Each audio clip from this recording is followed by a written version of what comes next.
I set down my glass and walked softly toward her. Tian saw me coming and bolted backward, but she misjudged the step and went down hard on the marble floor behind her. Tian, don't move, when she heard my voice. Her eyes were still wide with terror. She scrambled backward on the floor. Don't move, I'm not coming closer. I promise I'm not coming closer. When Tian saw I had stopped moving, she pushed herself up off the floor with one hand and made her way up the stairs with effort. Watching that small little figure, something sharp twisted in my chest. A long moment passed, and the soft patter of footsteps upstairs finally went quiet. She looked like she hit her knee pretty hard when she fell. I found the first aid kit in the living room and carried it upstairs. A little stuffed pig toy was still lying where Tian had fallen. I bent down and picked it up. Through the gap in the door, I could see Tian sitting on the rug beside her bed, holding her scraped knee, blowing on it and pouting. I kept my voice as gentle as I could. Tian, is it okay if I come in? I won't hurt you. Your little piggy fell. I held up the stuffed pig. Tian stared at me without blinking. Both little fists clenched tight. I slipped off my shoes, sat down beside her, and held the stuffed pig out to her. Tian flinched and then instinctively pulled away. She squeezed her eyes shut tight, but when nothing happened, she slowly cracked one eye open and looked at me with fear. The bed was right behind her. Tian had nowhere left to go, and she didn't dare reach for the toy in my hand. I set the stuffed pig down beside her and said, "Can I put a little medicine on that?" Tian trembled slightly all over. Her little fists still hadn't loosened, and she still couldn't bring herself to touch the stuffed pig next to her. I tore open the packaging on the iodine swab, took out the cotton tip, and moved to dab the wound. She pulled back before I even made contact. I spoke softly.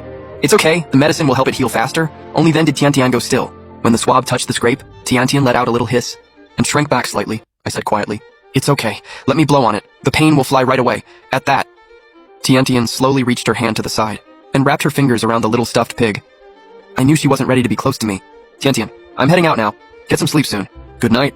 Tian waited until the doorway went quiet, then slowly stood up from the floor. She placed the stuffed pig carefully on the bed and climbed up after it. She pulled the blanket over herself properly, tucked the stuffed pig onto the small pillow beside her, and closed her eyes. I had watched the whole thing through the crack in the door. Every time she looked at me, her face was full of guarded fear. She clearly didn't want me anywhere near her, so I didn't dare push it.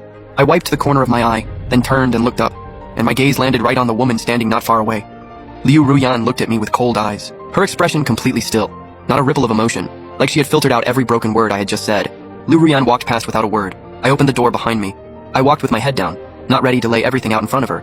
I wasn't sure whether our marriage had ever been built on genuine love, and I wasn't sure whether telling her the truth would get me sent to a psychiatric ward. After all, even Nan Lichuan thought I had lost my mind. The whole thing was just too impossible to believe. The more I turned it over in my head, the heavier my eyelids got. I let out a lazy yawn, barely keeping my eyes open. That coffee had done absolutely nothing. Just a quick nap, just for a second, and then awareness came flooding back. I jolted upright in bed and instinctively looked around. When I saw what was in front of me, I finally breathed. Good, still here. I threw back the covers and went downstairs and found Tian sitting at the table, eating breakfast like a good girl. The milk cup was a little big for her. One small hand wasn't enough to hold it steady. I sat down at the table, picked up Tian's milk cup and held it out for her to drink. Tian tensed up when she saw me. I softened my voice right away, with small sips. "Don't rush or you'll choke." Tian lowered her eyes and sat quietly, and drank the whole cup in small careful sips from my hand. Just then Liu Ruyan finished getting dressed, and came downstairs. Her tone was actually mild. "Tian, are you full? We need to head to the office." She reached up and fastened the last button on her shirt cuff. "It's the weekend. Tian doesn't have preschool today. Just leave her home," I said casually, picking at my breakfast without much expression. Liu Ruyan let out a cold laugh. "Leave her home for what? Tian only has a fracture? Does that disappoint you?" I went still for a moment, and mechanically turned to look at Tian's little hand locked in the cast. Tian wiped her mouth neatly, and reached her arms out to Liu Ruyan. Liu Ruyan scooped her up with one arm, and grabbed Tian's little backpack off the couch on the way out, until the door clicked shut behind them. I hadn't moved an inch, at the bubble tea shop down the street. I had lost count of how many times I had sighed.